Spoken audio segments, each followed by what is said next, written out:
நாபால் யார் தெரியுமா? நாபால் ரொம்ப பணக்காரன். அவங்களுக்கு நிறைய ஆடு மாடுலாம் இருக்கு. அவங்க ஆடு மாடெல்லாம் என் ஆளுங்க ரொம்ப நல்லா பத்திரமா பார்த்துக்கிட்டாங்க. ஸோ என்ன பண்ண போகிறேன், நான் என் ஆளுங்க சில பேரை வந்து நாபால் வீட்டுக்கு அனுப்பி என்ன பண்ண போகிறேன், அவங்கக்கிட்ட சாப்பாடு கேட்க போகிறேன். இது நல்ல ஐடியாவாக இருக்குல்ல? சரி பா, தம்பிங்களா இங்கே வாங்க. இங்கே பாருங்க, நம்ம ஆளுங்க எல்லாருக்கும் பயங்கரமாக பசிக்குது. என்ன பண்ணால், உங்களுக்குலாம் நாபால் ஞாபகம் இருக்குல்ல? அவன் வீட்டில் வந்து இந்த வருஷத்தில் இந்த டைமில் என்ன ஆகும்னா, இந்த ஆட்டுக்குட்டிகள்லாம் வந்து மயிர் கத்திரிக்கிறவங்க வருவாங்க. அப்போ அவங்களுக்குலாம் சேர்ந்து நிறைய சாப்பாடு சமைப்பான். நீங்கள் என்ன பண்ணுங்கள், நம்ம அவங்களுக்கு செஞ்சதெல்லாம் அவருக்கு கொஞ்சம் போய் ஞாபகப்படுத்தி நமக்கு கிடைக்க வேண்டிய பங்கை அவர் வீட்டிலேருந்து வாங்கிட்டு வாங்க. நம்ம மக்களுக்கு எல்லாம் அது போதுமானதாக இருக்கும். நம்ம நண்பர்களுக்கெல்லாம் அதை பங்கிட்டு போட்டு நம்ம சாப்பிடலாம். ஓகேவா? அவர்கிட்ட போய் நல்ல விதமாக பேசுங்க. அவருக்கு வந்து உங்கள் வீட்டுக்கு சமாதானம் உண்டாவதாக, நீங்கள் எப்படி இருக்கீங்க, தாவீது வந்து உங்களை விசாரிச்சான் அப்படின்லாம் கேட்டு வாங்க. சரியா? அவர் கண்டிப்பாக நமக்கு உதவி செய்வார். போயிட்டு வாங்க. சரிங்கய்யா.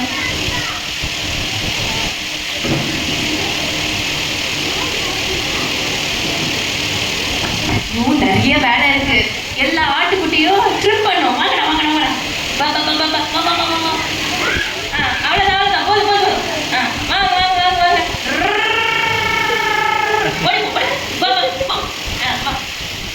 ஐயா, உங்களுக்கு சமாதானம் உண்டாவதாக ஐயா.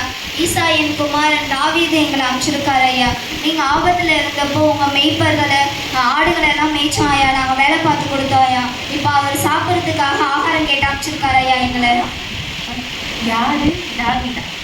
ஈசா என் குமாரன். ஏன் ஆடுகளை பார்த்துக்க எனக்கு தெரியும். நீங்கள் என்னடா பார்த்துக்கிட்டீங்க? எனக்கு யாரும் தாவீதை பற்றிலாம் தெரியாது.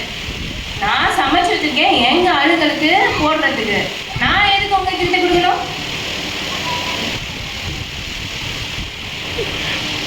இருக்குன்னு நினைக்கிறேன். நாவல் நிறைய டிஃபன் பாக்ஸ் நிறைய கொடுத்து விட்டுருப்பாரு. மட்டன் சிக்கன்லாம் வரும்னு நினைக்கிறேன். சரி, கொஞ்ச நாளைக்கு நல்லா வச்சு நல்லா ஐயா. வாங்க வாங்க. என்ன சொன்னார் நாவல்? நாபால் நீங்கள் யாருன்னு கேட்டுட்டாரு ஐயா. என்னது, நான் யாருன்னு கேட்டானா? அவன் என்ன நம்ம பண்ணதெல்லாம் யோசிக்கவே இல்லையா கொஞ்சம் கூட? நான் சொன்னேன் ஐயா, அவருங்க மேய்ப்பர்களுக்கும் ஆடுகளுக்கும் வச்சு சமைச்சு வச்சிருக்கிறத உங்களுக்கு தரமாட்டேன்னு சொல்லிட்டாரு ஐயா. என்னது, என்ன வார்த்தை சொல்லிட்டான்? ஏன் ஆளுங்க இவ்வளோ பத்திரமா பார்த்துக்கிட்டாங்க. அவன் ஆட்டுக்குட்டியில் ஒரு ஆட்டுக்குட்டி கூட தொலையாம நான் ஏன் ஆளுங்க பார்த்துக்கிட்டாங்க. இவ்வளோ கஷ்டப்பட்டு பேசும். இன்னைக்கு 2ல் 1 பார்த்துடுறேன். அவன் ஆளுங்களுக்கு எல்லாம் நம்ம பாடம் புகட்டணும். இன்னைக்கே போய் அவனை கொண்டு போடணும். எல்லாரும் என்னோட உங்களுடைய வாழை எடுத்துட்டு வாங்க. வாங்க, போர் செய்ய போவோம். அம்மா, ஒரு அவசர செய்தி கொண்டு வந்திருக்கேன். என்னாச்சு தெரியுமா? நம்ம நாபால் ஐயாக்கு சுகசெய்தி விசாரிக்கிறதுக்காக தாவீதும் அவங்க ஆட்களும் வந்திருந்தாங்க. அவங்க ரொம்ப ஹெல்ப் பண்ணாங்க. நம்மளுடைய மேய்ப்பர்களை நல்லா பார்த்துக்கிட்டாங்க. அவங்க ஆடு மேய்த்து 20 தங்கும் போது பாதுகாப்பா இருந்தாங்க. ஒரு பொருள் கூட காணாம போகல. இரவும் பகலும் மதிலா இருந்தாங்க. அப்படி உதவி செஞ்ச ஆட்கள் வந்து ஐயா கிட்ட வந்து ஹெல்ப் கேட்க வந்தா அவர் என்னமோ ரொம்ப கோவமா திட்டாரு. சீறி பாஞ்சுட்டாரு. எனக்கே என்ன பண்றது தெரியல. என்ன பொல்லாப்பு வரப்போதோ தெரியலம்மா. நீங்க ஏதாவது செய்யுங்க, இல்லைன்னா காப்பாத்துங்க. அச்சோ, என்ன பண்றது? இந்த நாபால் ஏன் இப்படி பண்ணாருன்னு தெரியலையே. இங்க வாங்க, பணிப்பெண் வாங்க. இது ரொம்ப கோபமா இருக்கிறாங்க. நம்ம அவங்களை எப்படியாவது சாப்பாடு செஞ்சு, பசியினால தான் அவங்க கோபப்பட்டிருப்பாங்கன்னு நினைக்கிறேன். அவங்க சாப்பாடு செஞ்சு எடுத்துட்டு போய் அவங்கள்ட்ட நம்ம சமாதானம் பேசலாம். இது நாபாலுக்கு தெரியக்கூடாது. எல்லாத்தையும் சொல்லி வச்சிருங்க, சரிங்களா? சரி வாமா. நம்ம ஆட்டை நம்ம அடித்து அதையும் கறி சமைச்சிருங்க.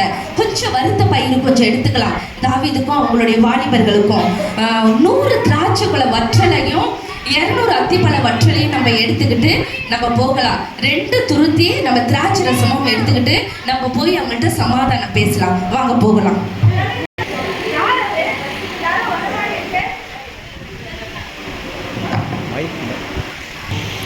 யாருப்பா அது? ரொம்ப அழகா ஒரு பொண்ணு வந்து நிக்குது.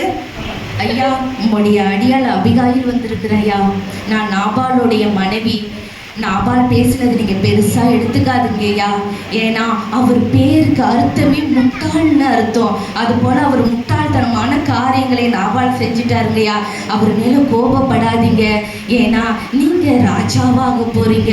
அந்த நேரம் பழி வாங்கணுங்கிற எண்ணம் உங்களுக்கு வராது. ஆண்டவர் உங்களை ராஜாவாக போறாரு.